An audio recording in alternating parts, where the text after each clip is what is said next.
I recently spoke at a university where a student told me that it was such a shame that Nigerian men were physical abusers like the father character in my novel.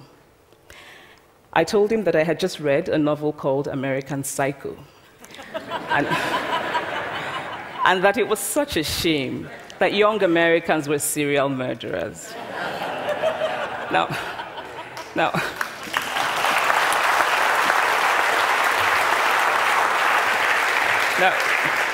Now, obviously, I said this in a fit of mild irritation, but it would never have occurred to me to think that just because I had read a novel in which a character was a serial killer, that he was somehow representative of all Americans.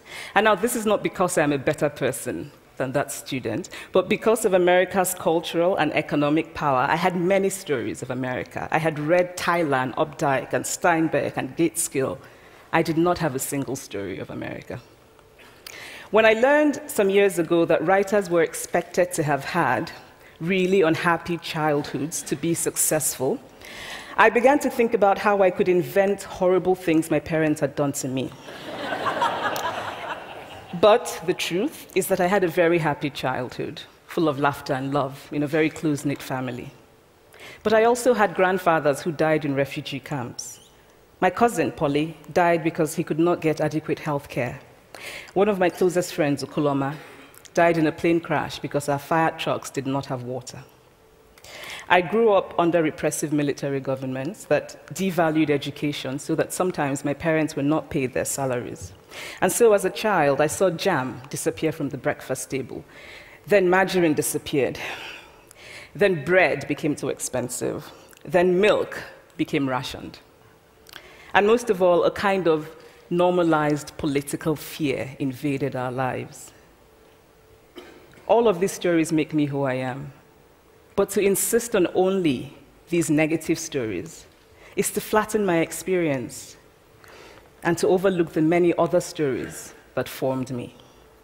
The single story creates stereotypes.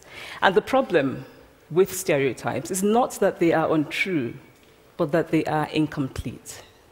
They make one story become the only story. Of course, Africa is a continent full of catastrophes, the immense ones, such as the horrific rapes in Congo, and depressing ones, such as the fact that 5,000 people apply for one job vacancy in Nigeria. But there are other stories that are not about catastrophe, and it is very important, it is just as important to talk about them.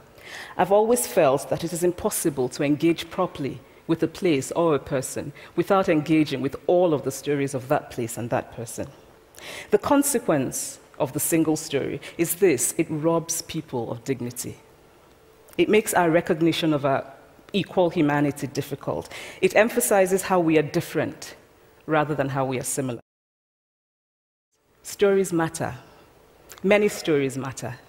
Stories have been used to dispossess and to malign. But stories can also be used to empower and to humanize. Stories can break the dignity of a people, but stories can also repair that broken dignity.